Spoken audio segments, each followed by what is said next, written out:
welcome you back in my geography class. I hope all of you are fit and safe in this pandemic situation. Today we will continue with the chapter of the movements of the earth of class 5.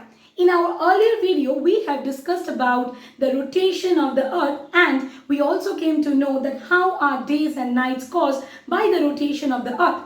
Today, let us move ahead with the chapter and let us know about another movement of the earth, that is revolution. So without wasting much of our time, let's get started.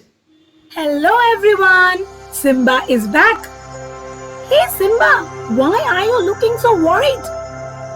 Actually, I got a homework from my school. And I have been asked to prepare a chart on different seasons. See, I have prepared a beautiful chart on different seasons. But I don't know how are the seasons caused. I'm very curious to know about this. Don't be upset, Simba. To know the answer, we need to know about another movement of the earth, and that is revolution. Hey kids, in today's class, let us know about another movement of the earth which is causing different seasons, and that is revolution. We have learned that the earth is constantly rotating on its axis. At the same time, it also moves or revolves around the sun in an fixed elongated path that is called orbit. So what is orbit? The fixed elongated path around which the earth is moving around the sun is called an orbit. So now let us know what do you mean by revolution. The movement of the earth around the sun in a fixed path called orbit is called revolution. One full orbit all the way around the sun is one revolution. So what is revolution?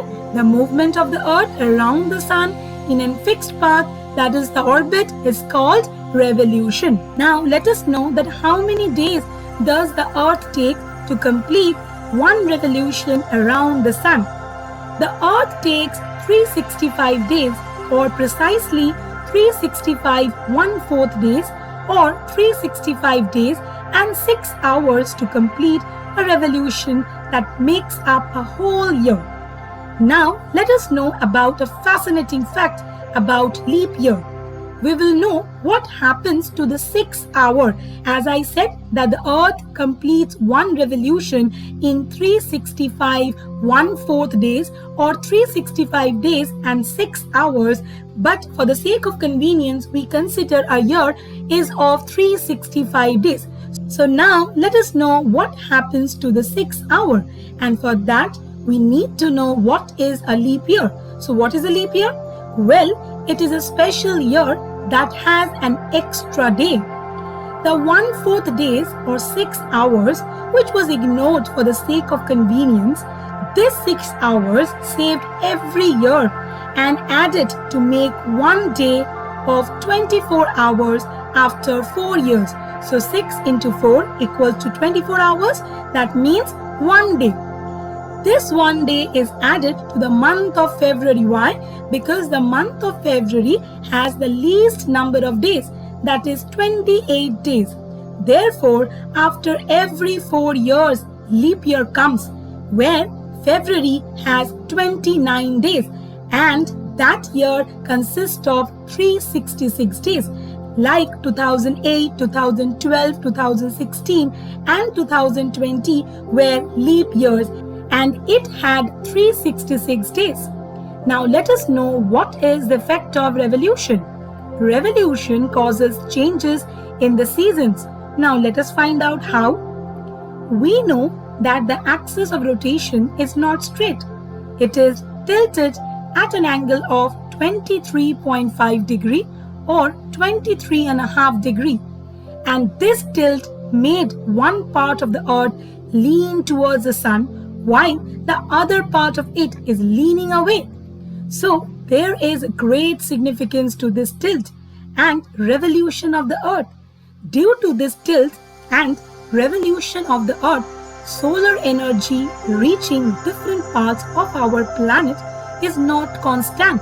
So we can say that the solar energy which is reaching different parts of our planet is not same. but it varies during the year. Now we all know about the equator, which is an imaginary line which divides the earth into two equal halves or hemispheres. To the north of the equator, we have the northern hemisphere, and to the south of the equator, we have the southern hemisphere. Now, here we can see that the earth is seen at different positions at different times. Now, what does it signify?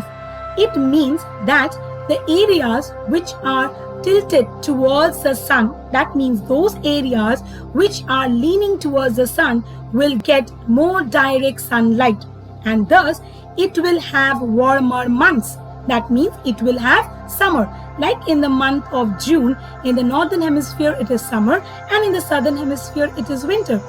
Likewise, whichever pole is tilted in the darkness, that means the pole which is leaning away from the sun, that hemisphere will experience winter. Like we can see that the northern hemisphere is experiencing winter in the month of December, and the southern hemisphere is experiencing summer.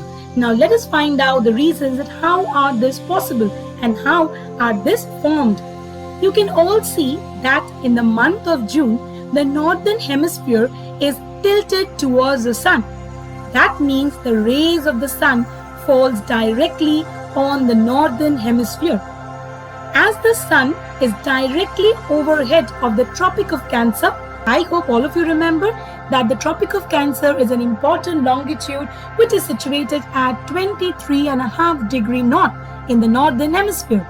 So the sun is directly overhead of the Tropic of Cancer, and the northern hemisphere receives direct rays of the sun for a longer period, and thus the days are longer in the northern hemisphere as the sun rises early and sets late, and in the southern hemisphere the days are shorter. Therefore, we can see that in the month of June it is summer in the northern hemisphere and winter in the southern hemisphere. Now it's time for an interesting fact.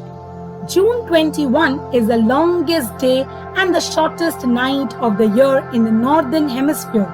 Why? Because in June, the northern hemisphere is at its greatest tilt towards the sun, which bring more direct sunlight and warmer temperatures. So if you will observe 21st June, you will observe that it is the longest day and shortest night of the year in the northern hemisphere, and it will be the shortest day and the longest night of the year in the southern hemisphere. Now, let us know about the position of the earth in the month of December. In the month of December, the position of the earth changes. We will observe that now the southern hemisphere is tilted towards the sun and the northern hemisphere is tilted away from the sun. So the northern hemisphere is going to receive less amount of sun rays as the sun rays will fall less on it. Then we can say that the southern hemisphere will receive much more amount of sunlight than the northern hemisphere, as the sun is directly overhead of the Tropic of Capricorn. I hope all of you remember that what is Tropic of Capricorn? Tropic of Capricorn is an important latitude which is located at 23.5 degrees south in the southern hemisphere.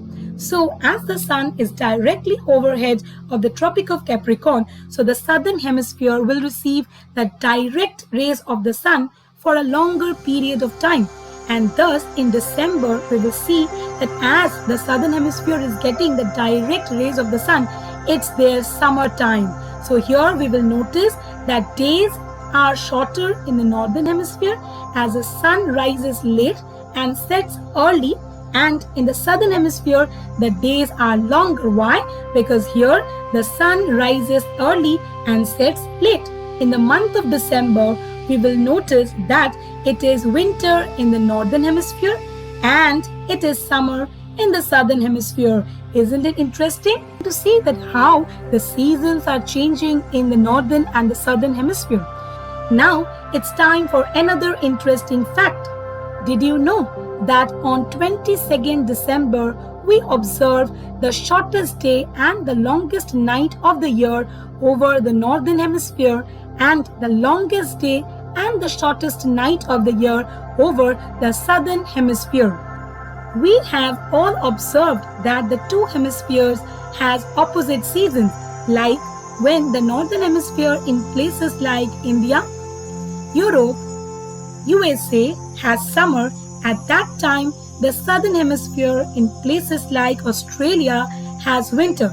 So we can say that when the southern hemisphere has summer season, the northern hemisphere has winter season, and when the northern hemisphere has summer season, the southern hemisphere has winter season.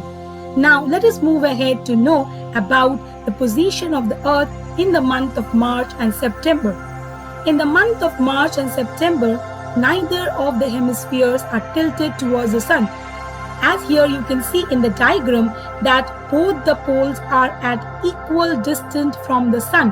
That means we can say that neither the northern hemisphere nor the southern hemisphere is tilted towards the sun, neither they are tilted away from the sun. So here we will observe that both the hemispheres receive equal amount of sunlight. In the month of September, the northern hemisphere has autumn season and the southern hemisphere has spring season. Whereas in the month of March, the northern hemisphere has spring season and the southern hemisphere has autumn season. So we can say that in the month of March and September, all places receive 12 hours of sun. So in 21st March and 23rd September, the sun rays falls directly on the equator and both the hemispheres have equal days and equal night, and we call this as the equinox. So what we are concluding that in 21st March and 23rd September, both the hemispheres will have equal day and equal night, and we call it as equinox. So we can see that in our country there are 4 seasons, and they are summer season, winter season, autumn season, and the spring season. We have all learned how our different seasons caused and how the northern and the southern hemisphere experience different seasons at different times. This is due to 2 reasons. Which are the reasons? Number 1, the tilted axis of the earth, and number 2, the movement of the earth around the sun. So we can conclude that seasons are caused due to 2 reasons, and which are number 1 is the tilted axis of the earth and number 2 is the movement of the earth around the sun. Now it's time for a quick recapitulation on the movement of the earth. There are 2 movements of the earth and they are rotation and revolution. What is rotation? The spinning movement of the earth around its axis is called rotation. It takes 24 hours to complete one rotation on its axis. And what is revolution?